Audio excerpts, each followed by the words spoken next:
नमस्कार नमस्कार नमस्कार, मेरा नाम है राजीव कुमार बजाज यानी RKB और मेरे साथ हैं इस वक्त एडवोकेट प्रदीप नंबियार जी। प्रदीप जी नमस्कार। नमस्कार सर, नमस्कार। वंदे मातरम। वंदे मातरम, वंदे मातरम। और प्रदीप जी और मैं हैं नेशन नाउ पर, और नेशन नाउ कहाँ है? हमेशा आपके साथ। आप सबको जय हिंद, जय महाराष्ट्र, जय भवानी, जय Shivaji.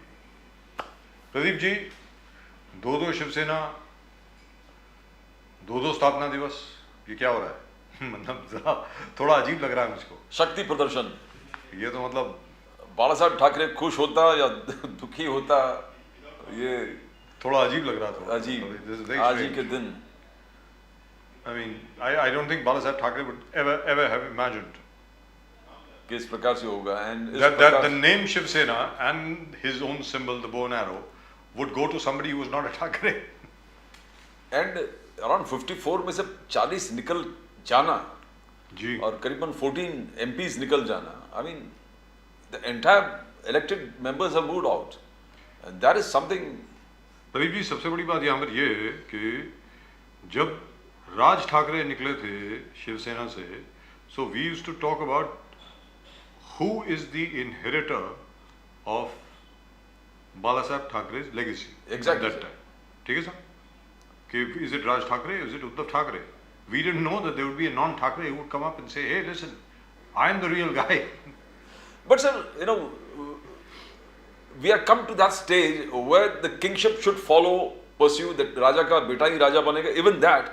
And the other thing, that should we also be happy that a common man can take over the reins? I mean, why should it always be the son of the king who will be the king? There's one group of people, sect of people who believe that, and other sect is happy that a commoner becomes the king from nowhere. But I don't know if Eknath Shinde ji really enjoys the mandate of the Bala Saheb Thackeray's loyalists. It seems to be till now very difficult. That we don't know. That we'll only come to know after the elections. And right now we've got another survey. And that survey says that our friend Mr. Devendra Fadnavis is possibly the most popular choice for Chief Minister. That militates against the other survey which said Eknath Shinde Sahab is the most popular choice for Chief Minister. So all the surveys are always questionable. So it says you can't really depend on any surveys. Yes, that's right. But the only thing is that there are two foundation days which are being celebrated for the Shiv Sena. One at the Shanmukananda Hall, led by Uddhav Thackeray, Rashmi Thackeray, Aditya Thackeray, and the traditional leadership of the Shiv Sena. And the other one is at NESCO, at the NESCO ground in Goregaon, led by Eknath Shinde Sahab. Now, this is a bit of an anomaly. I mean, I'm not sure what to make of it and what Maharashtra will make of it. We'll have Mr. Kishore Tiwari with us in just a little while. Is he with us? Is Mr. Kishore Tiwari there with us? Is Mr. Kishore Tiwari? I would love to ask him. Kishore Tiwari Sahab, namaskar. नमस्कार, सुन रहा था मैं तुम्हारी बात। नमस्कार नमस्कार sir. जय भवानी, जय शिवाजी, जय हिंद, जय महाराष्ट्र। जय महाराष्ट्र, जय महाराष्ट्र प्रदीप। जय महाराष्ट्र सर, जय Maharashtra sir. So what do you think Maharashtra will make of this? मतलब ये मेरी समझ के बाहर है। आपको शायद समझ आ रहा होगा, मुझे मालूम नहीं है कि दो शिवसेना, दो फाउंडेशन डे, दो स्थापना दिवस। How do you look at this? कुछ जरा समझाएंगे सर, अपना जरा विश्लेषण दें इसमें थोड़ा सा। देखो, मोदी है तो मुमकिन है। लेकिन सर आज बहुत रिलैक्स लग रहे हैं। मतलब he is wearing that lovely shirt. Is that a shirt or is that a kurta? I'm not sure what it is. What is he wearing? Something with a Chinese imperial color. Yeah, kurta. Kurta, beautiful kurta, lovely cream colored kurta. Wow, lovely, absolutely wonderful. और बिल्कुल ऐसा लग रहा है massage वगैरह करा के आए हैं, आराम से बैठे हैं लगता है मुझे। सर ये बताएं तो महाराष्ट्र के लोगों में और जो शिवसेना का जो पारंपरिक लॉयलिस्ट है, ट्रेडिशनल लॉयलिस्ट जो है, बाला साहब ठाकरे का जो लॉयलिस्ट है, उसके मन में क्या गुजर रही होगी ये दो शिवसेना देख करके? सर नहीं, ऐसा समय आता है राजनीति में। और बीजेपी का ये ट्राई है कि रीजनल पार्टी को कैसे खत्म किया जाए। तो ये एक दौर है, इस दौर में डिसाइड होगा कि कौन सच्चा है, कौन लॉयलिस्ट है। अभी तो क्या है कि सत्ता के फेर में ऐसा हो गया कि लॉयलिस्ट और चमचों की पहचान ही मुश्किल है। तो चलो, अभी समय लगेगा, लेकिन पहले ही चुनाव आएगा तो चुनाव के बाद ये इस्टेब्लिश हो जाएगा। लेकिन जिस तरीके से शिवसेना तोड़ी गई और जिस तरीके से उद्धव ठाकरे को सत्ता से हटाया गया, तो पूरा बीजेपी ने एक्सरसाइज किया, तो लोगों को नागवार गुजरा ऐसा मुझे लगता है। और उद्धव ठाकरे जी के साथ सहानुभूति है ऐसा भी मुझे लगता है। और मैं जैसे जनता में घूमता हूँ तो ये सहानुभूति मुझे दिखती है। और राष्ट्रवादी कांग्रेस और और बीजेपी के 10 साल, तो ऐसा लगता है कि इनको जो टिल्टिंग वोट चाहिए थे वो शिवसेना दे देगी। तो मुझे लगता है कि जब राज्य का चुनाव होगा तो मुझे ऐसा लगता है कि उद्धव ठाकरे को के नाम पर सबसे ज्यादा वोट मिलेंगे। लेकिन समय ही बताएगा। और मैं चाहता हूं कि भारत में चुनाव इकोनॉमिक एजेंडा पे हो, कोर इशू पे हो। और ये जो इश्यूज अभी लिए जाते हैं, जिस इशू पर बहस होती है, उस इशू से बचना चाहिए। आपने यह बोला कि 2 शिवसेना, 2 प्रोग्राम, और ये तो सब लोगों को कंफ्यूज करना बीजेपी चाहती है। तो ये हुआ, इलेक्शन कमीशन ने अपना डिसीजन दिया और हमारा चुनाव चिन्ह, हमारी पार्टी का नाम, यह स्प्लिटेड ग्रुप को गया। तो मुझे लगता है कि उद्धव ठाकरे के जीवन में ये तपश्चर्या का समय है, संघर्ष का समय है। और ये सब चीजों से वो उभर के आते हैं तो वो राजनीति कर पाएंगे। सर नहीं तो पहले भी आ चुके हैं, राजनीति सर पहले भी आ चुके हैं। अगर आपको याद होगा, जब राज ठाकरे जी छोड़ के गए थे शिवसेना को, उस वक्त ये लग रहा था कि तकरीबन तकरीबन पूरी शिवसेना टूट करके राज साहब के साथ चली जाएगी। And Raj Thackeray is a good friend of mine, I really admire him by the way. लेकिन उद्धव ठाकरे जी ने अपनी पूरी संगठनात्मक स्किल्स को, प्रतिभा को डिस्प्ले करते हुए, प्रदर्शित करते हुए, जिस प्रकार पार्टी को एकत्रित रखा और उसके बाद बीएमसी में मेजॉरिटी लेकर के आए, it was fantastic at that time. I still remember.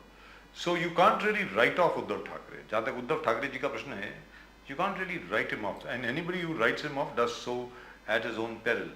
लेकिन सर यहां मैं आपसे जानना चाह रहा हूं कि उद्धव ठाकरे जी आज की तारीख में जिस प्रकार पोर्ट्रे किया जा रहा है कि as if he is no more a factor in Maharashtra politics, कि अब महाराष्ट्र की राजनीति में उद्धव ठाकरे साहब का कोई वर्चस्व नहीं है, उसके बारे में आप क्या सोचते हैं किशोर तिवारी साहब? देखो, कौन पोर्ट्रेट कर रहा है? और उद्धव ठाकरे साहब को नजरअंदाज कर महाराष्ट्र में राजनीति नहीं होती है। मैं बता रहा हूँ कि उन्होंने अपनी एक लकीर खींच ली है। मैं अभी बता रहा जी। हूँ, शायद मैं तो ऐसा भी सोच रहा हूँ कि 3-4 महीने में अमित शाह और मोदी जी उनसे अप्रोच कर ले तो कोई बड़ी आश्चर्य की बात नहीं होगी। क्योंकि जो हिंदू विचारधारा का वोट है और जो अदर देन ब्राह्मण बनिया वोट है, वो ओबीसी वोट जो हिंदुत्व पे आता है, वो उद्धव ठाकरे के साथ है। और उद्धव ठाकरे ने क्लियर कट लाइन ली है कि मैं ये सर में सेंडी लगाना या जनेऊ रखना, और यह भड़भूंजेगिरी करना, ये वाला मेरा हिंदुत्व नहीं है। मेरा हिंदुत्व सामाजिक न्याय का है, मेरा हिंदुत्व शुद्ध धर्म की राजनीति का है। और एक नया रास्ता उन्होंने चुना जिसमें प्रबोधनकार ठाकरे की बड़ा रिफ्लेक्शन दिखता है। और प्रबोधनकार ठाकरे का रिफ्लेक्शन दिखता है, इसका मतलब शिवाजी महाराज गाडगे बाबा, तुकाराम महाराज और ज्ञानेश्वर, इन सब का, संतों का भी रिफ्लेक्शन दिखता है। तो बुनियादी तौर पर यह बहुत बड़ा फर्क है। और शिवसेना का कोर वोटर कहाँ जाएगा, तो यह चीज पर फैसला होगा, क्योंकि यह बहुत बड़ी दरार है ना। जैसे प्रदीप कह रहा था, 44 एमएलए चले गए, 14 एमपी चले गए, और फिर भी चर्चा होती है तो उद्धव ठाकरे की होती है। तो ये चर्चा होती है, इसका मतलब वलय तो बना हुआ है। जी। और बम्बई, अगर वो राजनीति में दखल देने लायक नहीं होते तो बीएमसी के चुनाव हो जाते, थाना के म्युनिसिपल कॉरपोरेशन के चुनाव हो जाते, नागपुर के चुनाव हो जाते। मुझे लगता है कि, मुझे ऐसा लगता है, मुझे एक विश्वास है राजनीति के अंदर, अगर कोई अच्छा इकोनॉमिक प्रोग्राम लेके महाविकास आघाड़ी आ जाती है, जैसे कांग्रेस ने कर्नाटक में दिया थे 5 दुरुस्त बात। प्रॉमिसेस, जी अभी उन्होंने मध्य प्रदेश में 5 प्रॉमिसेस दिए थे। जी ऐसी बुनियादी स्कूलों की बात है, अस्पतालों की बात है, महिलाओं के सशक्तिकरण की बात है, बेरोजगारी की बात है, बिजली के बिल में रियायत की बात है, सिलेंडर सस्ता करने की बात है। तो ये सब चीजें खुलकर आनी चाहिए। लेकिन केवल एक में को गालियां देकर आप राजनीति नहीं कर सकते ना। और सुबह सुबह उठ के राष्ट्र के नाम संदेश कोई देता है, तो ये संदेश भी लोग नहीं मानेंगे ना आगे चल के। तिवारी साहब, कल शिवसेना का शिविर में उद्धव ठाकरे जी भी थे। उद्धव ठाकरे जी के प्रेजेंस में संजय राउत जी ने जो आप कह रहे थे उस चीज को दोहराया। उन्होंने कहा कि आजकल बहुत सारे लोगों को भावी मुख्यमंत्री एमवीए के अंदर घोषित किया जा रहा है, अलग अलग पार्टीज के। तो इसमें उन्होंने खेद इनफॉर्मली खेद जताया। उद्धव जी बैठे थे मंच पर, उन्होंने कहा कि हम एमवीए के साथ तब तक है जब तक उद्धव ठाकरे साहब हमको कहेंगे कि एमवीए के साथ रहेंगे, बाकी हम अपने खुद के बल पर पूरे सीट लड़ने को तैयार है और सक्षम भी है बहुत सारे सीट निकाल के लाने के लिए। Now this seems to be what is MVA के अंदर जो चल रहा है, बिकॉज उद्धव जी को हमेशा पवार साहब से लेके सबने पहले कहा कि ये हमारे मुख्यमंत्री है, हर चीज में उद्धव जी को आगे बढ़ाया था। अभी एक लेवल प्लेइंग फील्ड हो गया है कि सब लोग सब पार्टी अपने अपने मुख्यमंत्री। तो कल के जो शिविर थे उसमें संजय राउत जी ने खुलेआम बोल दिया कि we are with MVA till Uddhav ji says that we are with MVA, और ये भावी मुख्यमंत्री हर पार्टी जो डिक्लेयर करते रहे, he has taken offensive to do that because this was not what Pawar Sahab began the MBA with, sir. तो how do you see that, Tiwari साहब? You know what is, और जो आपने कहा कि लोकप्रियता उद्धव जी के, you are 100% right। जो फील्ड से मैसेजेस आ रहा है, फीलिंग्स आ रहा है वोटर्स के कि ये बाला साहब ठाकरे जी के जो वोट्स है वो total one sided Uddhav ji को ही मिलेगा। How do you see it, sir? नहीं, मेरे पार्टी के राज्य स्तर के सारे पदाधिकारियों का वो मीटिंग था, तो मेरे पदाधिकारियों के सामने हम बोलेंगे कि हम 33% लड़ रहे, हमारे अगले मुख्यमंत्री अजीत पवार होंगे या कांग्रेस में कौन है वो है, ऐसा थोड़ी रहता। मैं, हमारे पार्टी के अंदर तो हम बोलेंगे ना कि 100% चुनाव हम लड़ने वाले हैं, समय आने पर हम अपने शक्ति से ही लड़ेंगे, सब लोग अपनी अपनी तैयारी करो। पार्टी के पदाधिकारियों के अंदर अगर हम बोलेंगे कि आपको सबको 5-5 साल और इंतजार करना है, तो आउटगोइंग चालू हो जाता ना। तो वो संजय राउत बड़े उलझे हुए और सुलझे हुए नेता है। उन्होंने स्पष्ट बता दिया कांग्रेस को भी कि हम हमारे भरोसे लड़ने तैयार है, आप हिंदुत्व का अपमान करेंगे या गड़े मुर्दे बार बार निकालेंगे तो हम कब तक सहेंगे। तो ये तो क्लियर कट है ना, हम हमारे पैरों पर खड़े रहने के लिए 288 सीटों की तैयारी में लगे हुए हैं, और कभी भी कुछ भी हो सकता ना। उद्धव जी खुद के भरोसे लड़ते हैं तो महाराष्ट्र के अंदर एक तो उनको लोग नकार देंगे या उनको सर पे उठा लेंगे। तो लोग है, आखिर में जनता है, तो हम जनता के दरबार में अपने भरोसे जाना अच्छा समझेंगे। लेकिन देश में जो प्रजातंत्र को खतरा है और index of opposition unity intact रहना है, इसके लिए हम त्याग करने तैयार है। लेकिन ऐसा त्याग हम कैसा करेंगे जो हमारी विचारधारा है उससे कॉम्प्रोमाइज करके हम नहीं कर सकते ना। लेकिन हम किशोर खुल तिवारी के आने साहब, वाले हैं इसमें, किशोर हम तिवारी खुल के आने साहब, वाले। आपके साथ ये पहले भी डिस्कशन हो चुका है। जिस प्रकार केसीआर साहब ने तेलंगाना में दिखाया, वाईएसआर रेड्डी साहब ने आंध्र प्रदेश में दिखाया, अकेले लड़के भी वो जीत गए और आज की तारीख में उनका वर्चस्व जबरदस्त है। So don't you think mister Uddhav Thackeray should try for that now, very frankly speaking, because आज की तारीख में जो पब्लिक सेंटिमेंट है वो उद्धव ठाकरे जी के साथ है। जिस प्रकार पार्टी का नाम, पार्टी का चुनाव चिन्ह जिस प्रकार ले लिया गया, तब तक ठीक था, वेरी फ्रैंकली, तब तक लेवल प्लेइंग फील्ड था कि भाई 40 लोग छोड़ के आ गए, ये 14 एमपी जो है वो छोड़ के आ गए, तो वो what can we do etcetera. लेकिन जिस प्रकार चुनाव आयोग का जो निर्णय आया, उसके बाद the whole tide has turn, the whole emotional tide has turn towards mister Uddhav Thackeray. Bala Saheb Thackeray के जो लॉयलिस्ट हैं, वेरी फ्रैंकली, जिन लोगों से मतलब हम लोगों ने बात करी है, वो तो उद्धव ठाकरे जी के साथ हैं। किशोर तिवारी साहब, नहीं, जहां तक मैं चुनाव को देखता हूं, 24 का राष्ट्रीय चुनाव लोकसभा का, यह तो अपोजिशन ने साथ में लड़ना चाहिए, क्योंकि बीजेपी की कमर वहां टूटती है और बीजेपी 200 के नीचे आ जाती है, तो राज्य के लिए हम उद्धव ठाकरे को प्रोजेक्ट कर सकते हैं 288 सीट पर। लेकिन सबसे बड़ा टारगेट है मोदी जी को हराना, क्योंकि मोदी जी को अंडर एस्टिमेट करके नहीं जमेगा ना, क्योंकि मोदी जी पे कोई भयंकर भ्रष्टाचार का आरोप नहीं है। मोदी जी तानाशाह है, मोदी जी के पास थिंक टैंक लोग नहीं है, मोदी जी के इकोनॉमिक एजेंडा में जो माइलस्टोन रखने वाले डिसीजन लिए वो फेल हो गए। इम्प्लीमेंटेशन में मोदी जी सोचते हैं कि सब कुछ ठीक हो गया, उज्ज्वला ठीक चल गई, मुद्रा ठीक चले गई, जनधन ठीक चल गया, आवास योजना ठीक चले गई, अमृत योजना ठीक चले गई। 9 साल की उपलब्धियों के अंदर बहुत सारा रोजी पिक्चर मोदी जी के आसपास खड़ा किया गया है। तो मैं सोचता हूं कि उसको पैरेलल एक इकोनॉमिक प्रोग्राम, देश को प्रगति पे ले जाने वाला प्रोग्राम, और उस मिनिमम कॉमन प्रोग्राम के ऊपर ही सारे अपोजिशन की पार्टियां एक हो जाए। तो आपने केसीआर का नाम लिया, तो केसीआर रेड टेपिज्म, किसान और माइनॉरिटीज और public utility services, welfare state, इस पे बात करते हैं।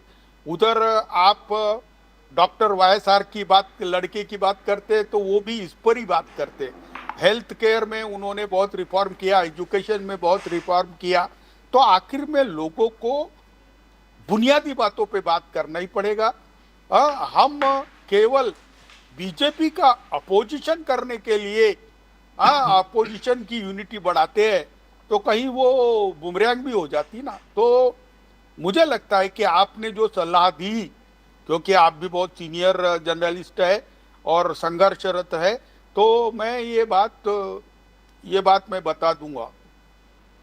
जी तिवारी साहब, आज गांधी पीस प्राइज है वो गीता प्रेस को दिया था। आपका एक्सपर्ट, बिकॉज आपका बेबाक तरीके से आप पॉलिटिकल अंडरस्टैंडिंग, मैच्योरिटी से बात करते हो, तो जयराम रमेश जी ने कहा कि गीता प्रेस को गांधी पीस प्राइज देना गोडसे और सावरकर को अवार्ड देने जैसे है। बोले कि महात्मा गांधी के विचार के खिलाफ गीता प्रेस थे, they were not in the same page, अलग अलग विरोधी विचार के थे। तो कैसे आप देखते हो, बिकॉज कांग्रेस का जिस प्रकार से स्टैंड है, कर्नाटक में देखा आपने सावरकर जी और हेडगेवार जी का जो सिलेबस से उन लोग ने पूरे टॉपिक्स ही हटा दिए। तो गीता प्रेस, सावरकर, गोडसे, इस चीज को हाईलाइट करके इससे कांग्रेस अपने आप को दूर कर रही है। तो ये पॉलिटिकल अंडरस्टैंडिंग आपको क्या लेके जाते हैं? What is it? Is a consolidation of Muslim votes? That is only what Congress wants to do. Tiwari साहब,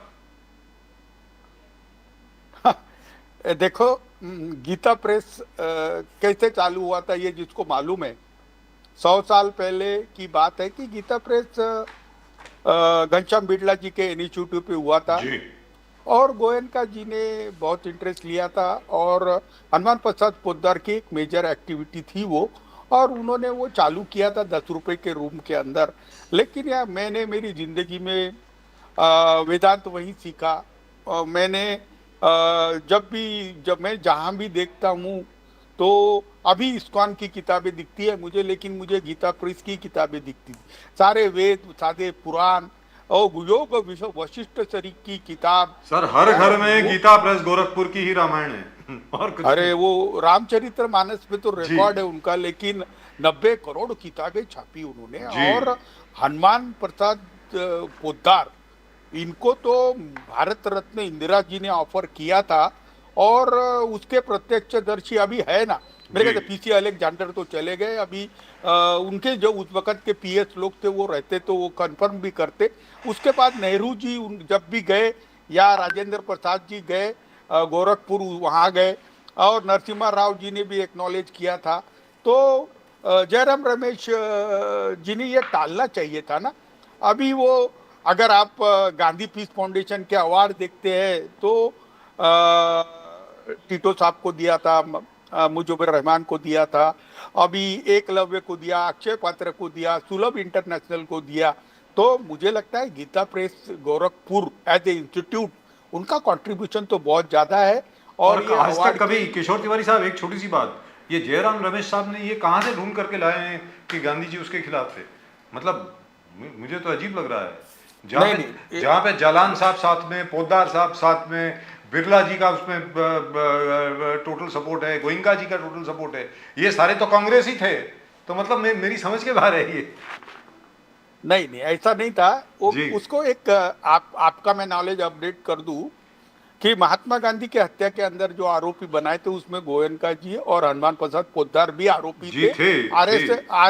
आरएसएस के फॉलोअर है बोलकर। जी लेकिन बाद में तो कोर्ट ने उनको भी छोड़ दिया, सावरकर को भी छोड़ दिया, सबको छोड़ दिया। जी और हनुमान प्रसाद पोद्दार के बाद में तो नेहरू जी भी गए वहां, राजेंद्र प्रसाद भी गए, इतना क्या वेंकटगिरी वराहगिरी भी गए थे। और गीता प्रेस के बारे में इंदिरा जी की तो बहुत अच्छी बात थी, और गीता प्रेस को अवार्ड दिया गया तो उसके पहले तो अपन ने विवेकानंद केंद्रा को भी दिए थे। जी तो एकनाथ जी रानडे को थोड़ी दिया, या एकनाथ अपने हनुमान प्रसाद पोद्दार को नहीं दिया। और भाई जी को अगर देते थे तो ये विवाद का विषय हो सकता था। जी लेकिन मैं को अगर पूछा जाए तो भाई जी को, हनुमान प्रसाद पोद्दार जी को उनके कंट्रीब्यूशन के लिए भारत रत्न देना चाहिए। और एक और है सत्यनारायण जी गोयनका, जो आचार्य है विपक्ष नाके, उनको भी एक्नॉलेज करना चाहिए। और दूसरी, और जो एक्नॉलेज अपने भारत में नहीं किया जा रहा है वो है आचार्य रजनीश जी। तो ये सब लोग हैं, इनका कंट्रीब्यूशन यह न भूतो न भविष्यति होगा। महावीर और बौद्ध के बाद ये कंट्रीब्यूशन है, ये बातें चीज समझना चाहिए। मुझे हनुमान प्रसाद पोद्दार जी के कई ट्रांसलेशन पर मैंने बहुत आश्चर्य व्यक्त किया, और उनकी टीका और उनका आकलन। तो मैंने एक बार हनुमान प्रसाद जी का एक साक्षात्कार पढ़ा था कि जब उनको अनुवाद में प्रॉब्लम होता था, तो अनुवाद में जब प्रॉब्लम होता था तो वो कहते थे कि मुझे भगवान आके अनुवाद करते हैं। ऐसा उनका एक, जब वो संकल्प करते थे तो उनको अनुवाद छूट जाता था, रात रात भर जगते थे।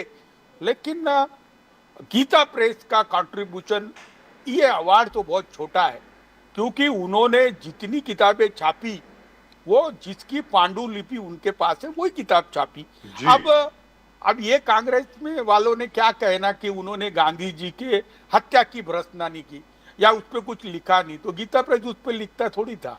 अब मुझे मालूम नहीं। अब वो एक्टिविस्ट तो हनुमान प्रसाद पोद्दार थे, और वो व्यक्तिगत इस पे कल्याण में एक बार लिखा था उसने। लेकिन जब नेहरू महात्मा गांधी को जाके मिले तो महात्मा गांधी ने कहा था कि आप दूसरे किताबों का रिव्यू मत छापना और जायरात मत लेना।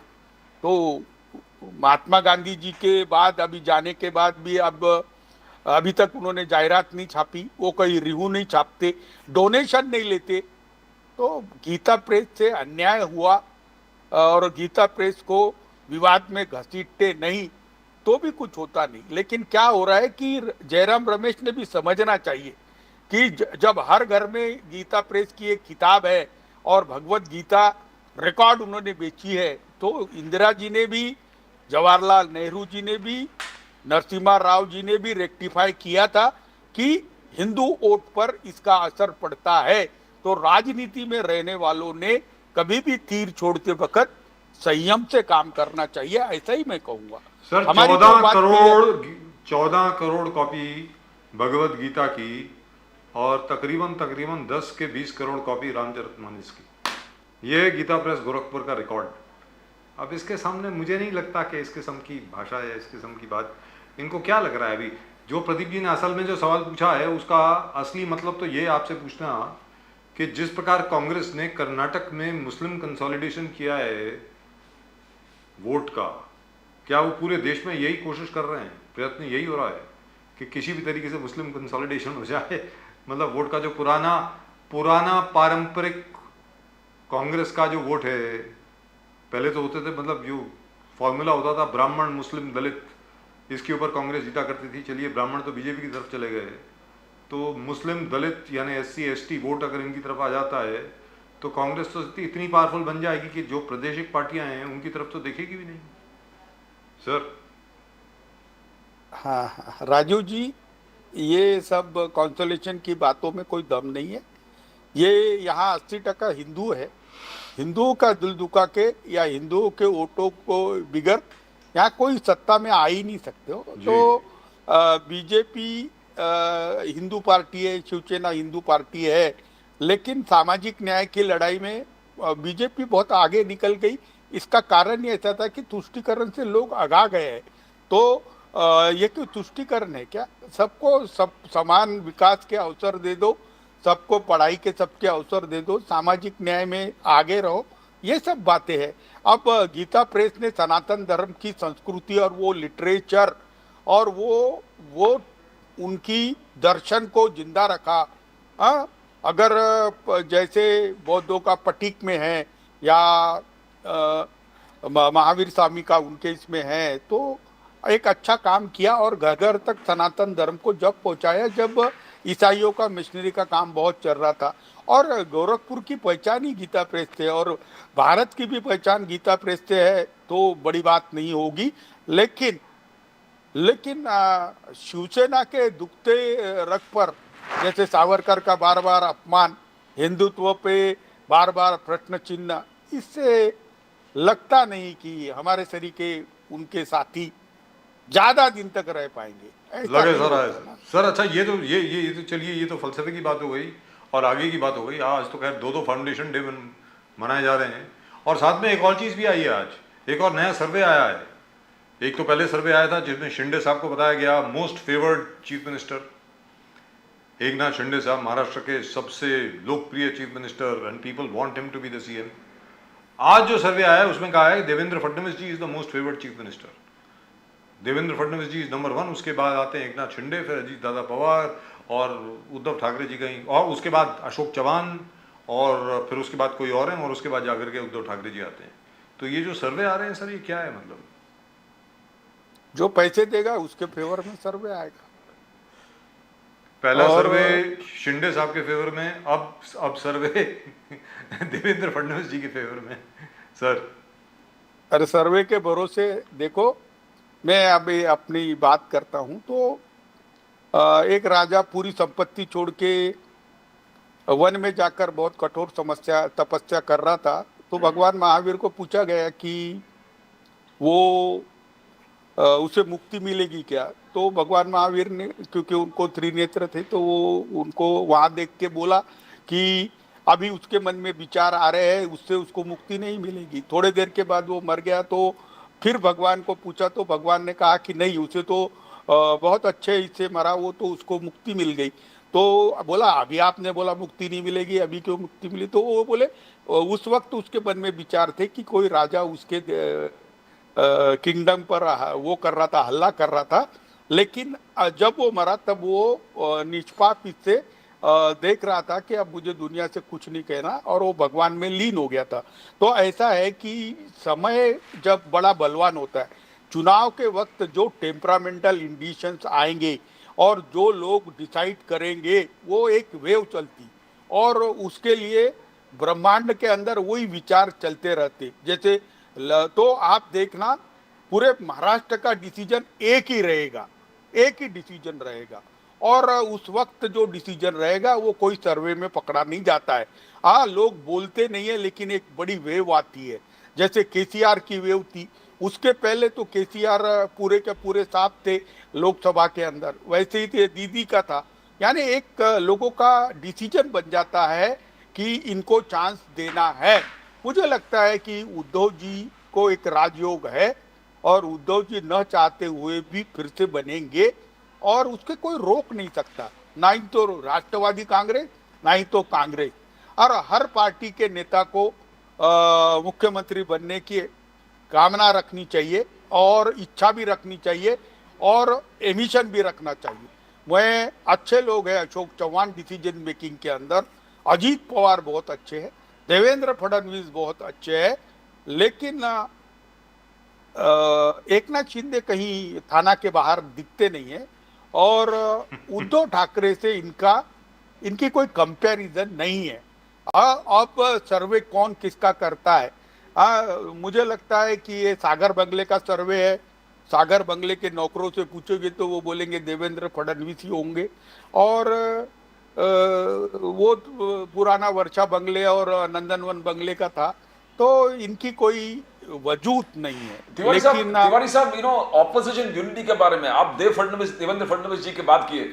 ऑपोजिशन यूनिटी के बारे में देवेंद्र फडणवीस जी के ऑपोजिशन, उन्होंने एक जंगल का विवरण दिया, जैसे बोला कि जंगल में कितने भी जानवर एक साथ आ जाएंगे, मगर शेर तो मोड़ी जरेगा। अगर पूरे जानवर एकजुट हो भी गए तो जंगल का शेर मोदी जी है, और मोदी जी ही राजा रहेगा। So that is what he was trying to say, that opposition unity is not going to happen, and Nitish Kumar, Kejriwal, Sharad Pawar साहब, उद्धव जी, सब लोग एक साथ आ भी जाएंगे, it is not going to materialize, sir.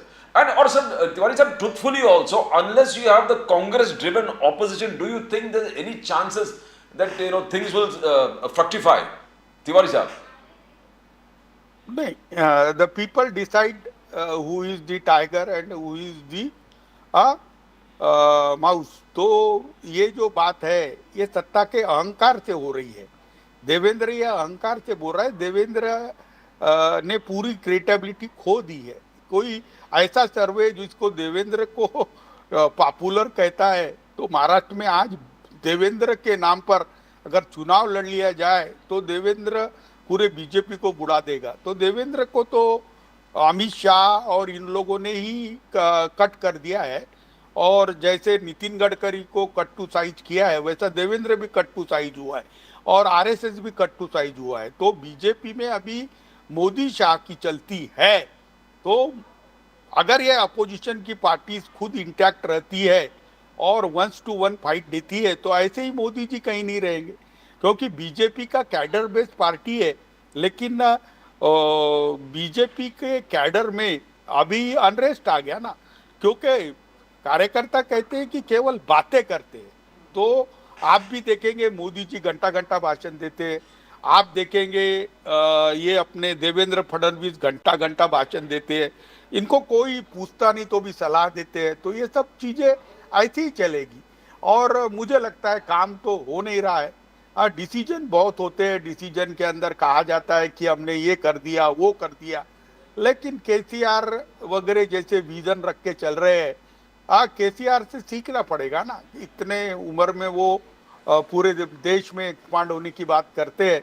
तो केसीआर को हॉट बटन नजर आते हैं, लेकिन बीजेपी और को हॉट बटन ही नजर नहीं आते। Unless and until you press the hot button, you will not get the result. तो ये हॉट बटन जो है वो तो कम से कम अपोजिशन ऑफ यूनिटी कितना भी रहे, लेकिन लोगों के दुख पर अगर आप उंगली रखोगे तो लोग आपको अटेंशन देंगे, इंटरेस्ट लेंगे, डिजायर रखेंगे और एक्शन लेंगे। सेटिस्फैक्शन मोदी से नहीं हुआ, ये एक कंक्लूजन निकल रहा है। इसके बावजूद अगर मोदी जी अगर फाइट दे पाते हैं तो फिर तो हमको और 5 साल काम करना पड़ेगा। तो इतना कोई वो नहीं है, सत्ता के बिगर कोई मरने वाले लोग नहीं है। हमारा कोई धंधा थोड़ी है राजनीति। हाँ, लोगों की सेवा करना है वो करेंगे, संघर्ष करना है करेंगे। जिनका सत्ता का धंधा है, जिनको पेट भरने के लिए राजनीति करने हैं, तो वो लोग तो चले जाएंगे ना बीजेपी के साथ, वो तो चले जाएंगे, अभी चले जाएंगे। हमारे पार्टी से कोई वो शिंदे पार्टी में जा रहे, हाँ, और कोई जाते रहते ना, और जाएंगे लोग, हिम्मत हार हार के जाएंगे, तो कोई फर्क नहीं पड़ता। उद्धव ठाकरे में दम है, वो और राह देख सकते। हम हमारे मर्जी की, हमारे सपनों की सरकार बनाएंगे और महाराष्ट्र के लोगों की सेवा करेंगे। क्या सत्ता ही एक अल्टीमेट गोल थोड़ी है, आखिरी में जनता की सेवा करने का ही हमको मैंडेट रहेगा ना। सो तो किशोर तिवारी करेंगे। साहब, how do you see the future? आपने एक चीज तो कही है कि जहां तक उद्धव ठाकरे जी का प्रश्न है, उनका राजयोग तो है ही, एक ना एक दिन मुख्यमंत्री दोबारा जरूर बनेंगे। Frankly, in the 2.5 years that he was chief minister, I think he did a commendable job. Very frankly speaking, that is my opinion. I'm sure my friends in the BJP will not agree with me at all. For 2.5 years, he had to contend with 2 years of COVID, and I think he did a wonderful job. So, do you think he's coming back, sir, as chief minister?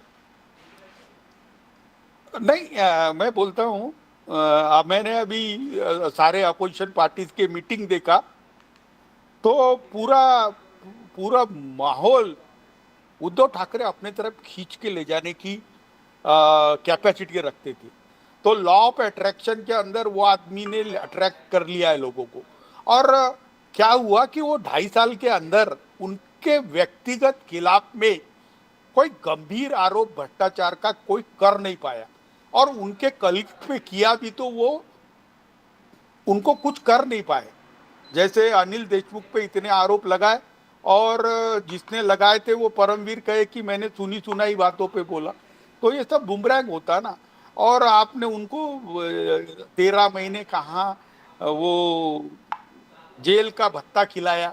इस प्रकार की घृणा की राजनीति देवेंद्र फडणवीस ही कर सकते ना। अभी वो एक किडनी पूरी खराब हो चुकी है नवाब मलिक की, और उसको खाना भी नहीं दे रहे, दवाइयाँ मिलने नहीं दे रहे, वो मर जाएंगे। लेकिन वो मरने के बाद तो ये भूत तो उनको बहुत तकलीफ देगा ना। आप क्या कर रहे हो? आप एजेंसीज का दुरुपयोग कर रहे हो। आपने एजेंसीज का दुरुपयोग कर कर उनको छल रहे हो। आप आपके पार्टी में जो चले गए, उन पे भी तो भ्रष्टाचार के आरोप थे। प्रताप पाटिल हो गए, या फिर अपने एकनाथ शिंदे हो गए, या फिर भावनाताई गवली हो गई, या फिर वो फूसे साहब है उनके ऊपर है, या अब्दुल सत्तार है उन पर है। बीजेपी खुद कहती है कि इतने में गंभीर आरोप रखने वाले लोगों को मिनिस्ट्री में मत रखो। तो बीजेपी विवश हो गई है सत्ता के लिए। कम से कम ऐसी व्यवस्था तो हमारे पास नहीं थी, और ना रहे। हाँ, जो पैसे खाने वाले लोग हैं वो सारे के सारे छोड़ के चले जाए उद्धव जी को, चापलूस लोग छोड़ के चले जाए, हाँ, चाटुकार चले जाए, हाँ, ऐसे चमचे लोग रहते जिनकी जो खुद अप्रोच नहीं होने देते, ऐसे चमचे लोगों को वो निकाल के फेंक दे। तो उद्धव जी ठाकरे को आने वाला समय बहुत अच्छा रहेगा। अगर वही चीज होती है कि नॉन कम्युनिकेबल, नॉन रीचेबल अगर रहते हैं, तो फिर कम्युनिकेशन गैप और लोगों में अनरेस्ट रहता है। लेकिन 40 लोग छोड़ के जाना या 14 सांसद छोड़ के जाना, इसको जितना गंभीरता से लेना चाहिए उतना गंभीरता से लिया गया क्या, इस पर भी आत्ममंथन होना चाहिए। और आखिर में चलते चलते दोनों फाउंडेशन डे जो हैं, आपके मुताबिक असली फाउंडेशन डे कौन सा है सर? नहीं, वो तो उद्धव ठाकरे जी का ही रहेगा ना। वो ये तो एकनाथ शिंदे तो प्रॉक्सी है ना। एकनाथ शिंदे का क्या वसूल है? वो आनंद दिघे के बाद उनका एक वलय बना लिया उन्होंने, और आखिर में उद्धव जी ठाकरे ने उसको बड़ा बनाया ना। उद्धव जी ठाकरे ने ही उसको लीडर ऑफ अपोजिशन बना के रखा, और उनको नगर विकास मंत्रालय दिया, समृद्धि मार्ग दिया। बस वही पैसे थे, उसके भरोसे वो खेल रहे। अभी बीजेपी चाहती है तो एक दिन में उनके सारे काला पैसा निकाल के रख दिया, तो वो अपने वोटिंग कॉन्स्टिट्यूंसी से भी चुन के नहीं आ सकते। तो जो लोग गद्दारी करके चले गए, वो लोग अपने आप को कितने भी वफादार बताए, लेकिन बाप चोर तो बाप चोर ही होता है ना। हाँ, और बाला साहेब ठाकरे को चुरा लिया है बोले, तो अब उद्धव ठाकरे पे क्या गुजरती होगी मुझे भी मालूम। Right, sir. Thank you very much, Kishore Tiwari sir. It's been a great pleasure as always talking to you. Wonderful talking to you. धन्यवाद। गीता प्रेस में जो धन्यवाद, आपने धन्यवाद। विवरण दिया बहुत जबरदस्त आपने Zabardast, sir. Thank you, sir. examination. Namaskar, sir. Beautiful. Okay okay. Namaskar, sir. Vande Mataram, Vande Mataram. Jai Bhavani, Jai Shivaji. Thank you, sir. जय भवानी जय Shivaji. Thank you, sir. Well, that was nice, as usual. Mr. Kishore.